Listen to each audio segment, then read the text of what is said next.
Fala galera, meu nome é Luciano, eu sou professor de biologia aqui da Oficina do Estudante e hoje a minha dica é sobre mitocôndrias e cloroplastos. Eu vou analisar essas duas organelas no que diz respeito à estrutura, a função e a origem delas. Então a primeira parte aqui é a análise estrutural dessas duas organelas. O que eu queria destacar com vocês a princípio é a presença de duas membranas, a membrana externa e a membrana interna. Eu coloquei a externa com a cor azul, a interna com a cor vermelha. Mitocôndrias e cloroplastos são organelas que têm essa dupla membrana, a externa e a interna, as duas feitas de fosfolipídios, mas quimicamente elas são distintas. Depois eu vou falar um pouco mais, mas a membrana interna, tanto da mitocôndria como a do cloroplasto, ela é quimicamente, bioquimicamente falando, distinta da membrana externa.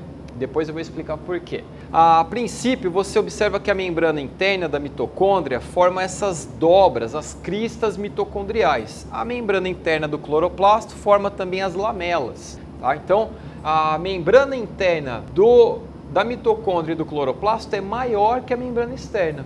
A membrana interna do cloroplasto forma ainda essas pilhas de moedinhas, né, vamos dizer assim. Cada uma dessas moedinhas é um tilacoide. É aqui que você vai encontrar a clorofila. Você sabe que o cloroplasto ele é uma organela relacionada à fotossíntese. O conteúdo interno das duas organelas, no caso da mitocôndria, é a matriz mitocondrial. Tudo que está aqui dentro, interno, a membrana interna, é a matriz mitocondrial. E aqui no cloroplasto nós temos o estroma. O que tem na matriz mitocondrial? Chama a atenção a presença de DNA, e é um DNA circular. No estroma você vai encontrar também o DNA, e é um DNA circular. Que interessante, duas estruturas similares aqui. A presença de ribossomos, tanto na matriz mitocondrial como no estroma, é uma similaridade também. E vale a pena ressaltar que os ribossomos que você encontra nessas duas organelas é diferente dos ribossomos do restante da célula. Então tem uma diferença entre elas. Com relação à origem, vale a pena destacar aqui o que a gente chama de teoria da endossimbiose. Como assim? Simbiose é quando você tem duas formas de vida vivendo juntas. Endo é de interno, então a endossimbiose, a ideia é dentro de um organismo há outro organismo vivendo, os dois juntos. A ideia é o seguinte: há bilhões de anos atrás, nos primórdios, né, da vida na Terra, você apenas iria encontrar, se você voltasse no passado, seres unicelulares. Há uma teoria na qual uma célula eucarionte, a célula que tem núcleo organizado, acabou englobando um ser procarionte, uma espécie de bactéria, e esse ser procarionte passou a viver dentro dessa célula eucariota.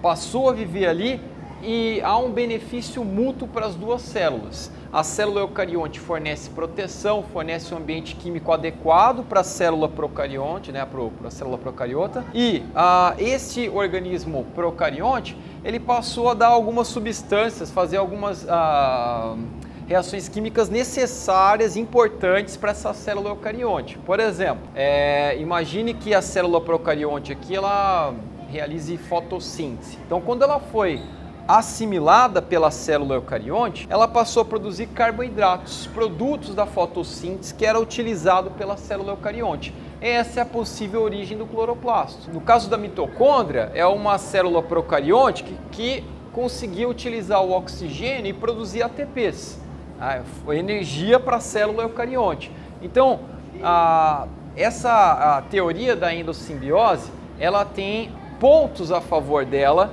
no que diz respeito à membrana externa ser parecida, ser similar, quimicamente falando, a uma célula eucarionte. A membrana interna da mitocôndria e do cloroplasto, ela é bioquimicamente falando parecida com a membrana das bactérias.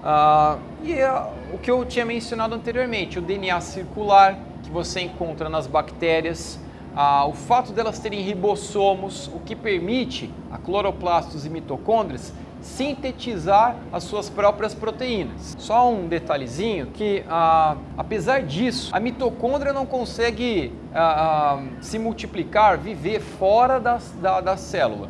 O mesmo vale para o cloroplasto, eles dependem de proteínas sintetizadas pela célula e que são depois assimiladas pelas organelas. Eles têm o próprio material genético, têm a sua própria maquinaria celular, mas dependem de proteínas feitas pela célula.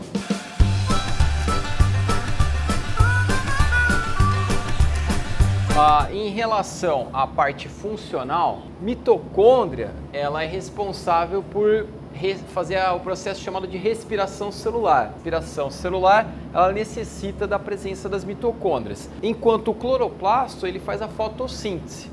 É interessante notar que os dois processos eles vão produzir ATP, só que todo o ATP que o cloroplasto produz ele vai consumir para produzir matéria orgânica, nesse exemplo aqui a glicose. O cloroplasto ele vai utilizar a energia da luz, fazer uma transformação química dessa energia luminosa em energia química presente nas ligações que você encontra nos carboidratos, como a glicose. A fotossíntese ela vai produzir glicose e oxigênio, usando para isso matéria inorgânica, que é o gás carbônico e a água. Meu objetivo aqui não é dar aula de fotossíntese, meu objetivo aqui é mostrar na forma de um esquema a associação entre mitocôndrias e cloroplastos no que diz respeito a esses dois processos. A fotossíntese, que produz matéria orgânica e oxigênio, usando a energia da luz, e a respiração celular, que vai consumir glicose e oxigênio para a produção de ATPs. Esses ATPs produzidos na respiração celular, eles são utilizados pelo restante da célula. Além disso,